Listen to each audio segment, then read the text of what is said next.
Hello दोस्तों, स्वागत है आपका मेरे यूट्यूब चैनल एजुकेशन घर में। मित्रों, आज जिस विषय के बारे में बात करनी है वह है पंचवर्षीय योजनाएं। देखिए, पंचवर्षीय योजनाएं क्यों लागू है? जब हमारे देश के अंदर योजना आयोग का निर्माण हो गया तो योजना आयोग का उद्देश्य क्या था? देश में क्रमबद्ध तरीके से प्रबंधन को लागू करना या लक्ष्यों को निर्धारित करके अपनी अर्थव्यवस्था को मजबूत करना। उसी उद्देश्य को साधने के लिए देश के अंदर पंचवर्षीय योजनाओं को लागू किया गया। इसी क्षेत्र में आगे बढ़ते हुए हमारे देश में पंचवर्षीय योजनाओं की शुरुआत हुई। आज़ादी के पश्चात देश में नियोजन की आवश्यकता को महसूस किया गया कि देश में प्रबंधन या नियोजन का होना बहुत जरूरी है, तभी हमारा देश विकास की ओर आगे बढ़ सकता है। इसी कारण राष्ट्रीय आय में वृद्धि, प्रति व्यक्ति आय में वृद्धि, रोजगार, कृषि का उत्पादन आदि में वृद्धि करने और आत्मनिर्भरता, सबसे प्रमुख शब्द था आत्मनिर्भरता, प्राप्त करने के उद्देश्य से पंचवर्षीय योजना की शुरुआत हुई देश के अंदर।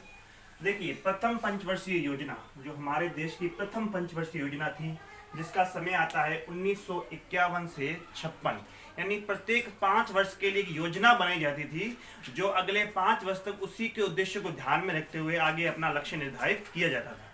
तो इसके लिए प्रमुख पहली शुरुआत हुई 1951 से 56।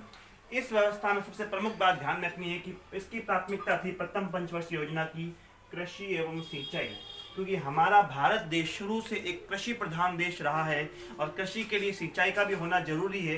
तो इन दो उद्देश्यों को प्रमुखता से साधने के लिए प्रथम पंचवर्षीय योजना का प्रमुख उद्देश्य कृषि एवं सिंचाई को रखा गया। इसके लिए कुल प्रस्तावित व्यय का 1/4 भाग यानी 1/4 भाग इस पर खर्च किया गया और ये योजना काफी समय तक सफल हुई और देश आगे बढ़ा।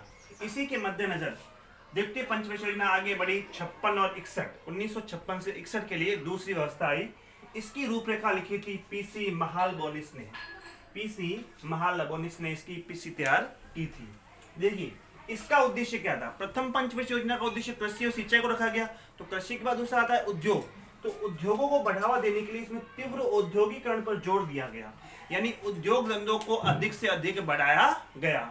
यहाँ से हमारे देश में औद्योगिकरण की एक क्रांति की शुरुआत हुई। द्वितीय पंचवर्षीय योजना का प्रमुख उद्देश्य। तृतीय पंचवर्षीय योजना की बात करें तो 1961 से 66। देखिए, यह वह समय था जब देश के अंदर बड़ा विदेशी आक्रमण हो रहा था, अकाल की स्थिति भी आ गई थी। उसी स्थिति में भी देश ने अपनी मजबूती से खड़ा रहा और इसमें प्रमुख उद्देश्य रखा गया आत्मनिर्भरता को प्राप्त करना, यानी हम सब आत्मनिर्भर बने, अपनी स्वदेशी वस्तुओं का उपयोग करके उन्हीं का उपयोग करना ताकि देश को किसी के आगे झुकना ना पड़े। आत्मनिर्भरता का उद्देश्य रखा गया और स्फुट अर्थव्यवस्था को प्राप्त किया गया। और इसका सबसे प्रमुख उद्देश्य थे कि राष्ट्रीय आय में वृद्धि करना, यानी 5 से 6%। राष्ट्रीय आय में वृद्धि तभी होगी जब हम अपने घरेलू सामानों को क्या करेंगे, ज्यादा बिक्री होगी।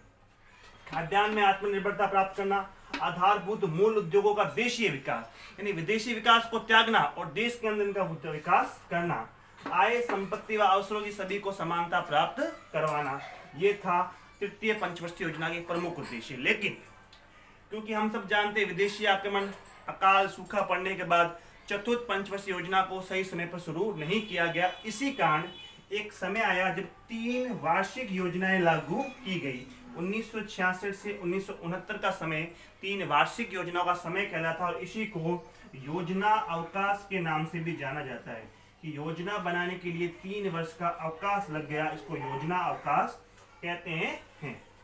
ये था 3 वार्षिक योजना। इसके बाद आती है चतुर्थ पंचवर्षीय योजना 1969 से 74। एक बार आप इसका स्क्रीनशॉट ले लीजिए। हाँ, देखिए, अब बात करते हैं चतुर्थ पंचवर्षीय योजना। देखिए, 3 वार्षिक योजनाओं के पश्चात चतुर्थ पंचवर्षीय योजना लागू की गई 1969 से 74 तक। इस योजना के प्रमुख 2 उद्देश्य थे। पहला उद्देश्य था स्थिरता के साथ आर्थिक विकास, यानी स्थिरता बनाए हुए हमें आर्थिक विकास को अग्रसर होना है। और दूसरा प्रमुख था आत्मनिर्भरता प्राप्त करना ताकि देश की अर्थव्यवस्था को और मजबूत बनाया जा सके। इसके 2 प्रमुख उद्देश्य थे चतुर्थ पंचवर्षीय योजना के। उसके पश्चात पंचम पंचवर्षीय योजना लागू हुई 1974 से 1979 तक। इस समय क्या था, 1973 में अंतर्राष्ट्रीय तेल की कीमतों में बहुत भारी वृद्धि हो गई थी, जिसके अंदर हमारे देश में बहुत बड़ी गरीबी का, आर्थिक मंदी का दौर आ गया था, क्योंकि तेल की कीमतें बहुत भारी ऊंचाई तक पहुंच गई थी। तो उस समय ये बड़ा आर्थिक गंभीर संकट था देश के लिए। तो इसका प्रमुख उद्देश्य रखा गया गरीबी उन्मूलन, यानी गरीबी को दूर करना और आत्मनिर्भरता को प्राप्त करना ये हमारे देश के लिए बड़ा संकट का काल था। पंचम पंचवर्षीय योजना, छठी पंचवर्षीय योजना 1980 से 1985 में लागू की गई। इस योजना को 2 बार तैयार किया गया। इसके लिए प्रथम बार 1 अप्रैल 1979 से मार्च 1980 की जो अवधि थी, उस अवधि को संक्रमणकालीन योजना कहते हैं, क्योंकि इस समय इस योजना का दूसरा प्रारूप तैयार किया गया था। इसका प्रमुख उद्देश्य गरीबी का निवारण करना, बेरोजगारी की दर में क्या करना, कमी करना, कि देश में जो बेरोजगार लोग हैं उनकी संख्या में निरंतर कमी करना और देश को मजबूत करना। अगला था 7वीं पंचवर्षीय योजना 1985 से 1990। इस योजना के जो प्रमुख उद्देश्य थे वह थे आर्थिक वृद्धि को प्राप्त करना, आधुनिकीकरण को बढ़ावा देना और आत्मनिर्भरता प्राप्त करना हमारा प्रमुख उद्देश्य रहा। और उसके साथ साथ सबसे प्रमुख था कि रोजगार के अवसर देना, क्योंकि रोजगार मिलेगा तभी बेरोजगारी की दर क्या हो पाएगी, कम हो पाएगी। फिर इसके पश्चात 2 1 वर्षीय योजनाएं लागू की गई, जो 1 वर्ष के लिए लागू हुई 1990 से 92 में। इसमें जो व्यय हुआ था वह हुआ था 1,23,129 करोड़ रुपए का, जिस समय देश में राजनीतिक अनिश्चितता हो रही थी और अस्थिरता का दौर था। आपको पता हो 1989 में हमारे देश के पूर्व प्रधानमंत्री श्री राजीव गांधी की हत्या हो गई थी। उस समय देश में राजनीतिक अनिश्चितता का दौर आ गया था, तो देश उसमें बड़ी राजनीतिक अस्थिरता के दौर से गुजर रहा था। तो ये थी 2 1 वर्षीय योजना। उसके बाद आई थी 8वीं पंचवर्षीय योजना 1992 से 97। तब तक आप इसका स्क्रीनशॉट ले लीजिए।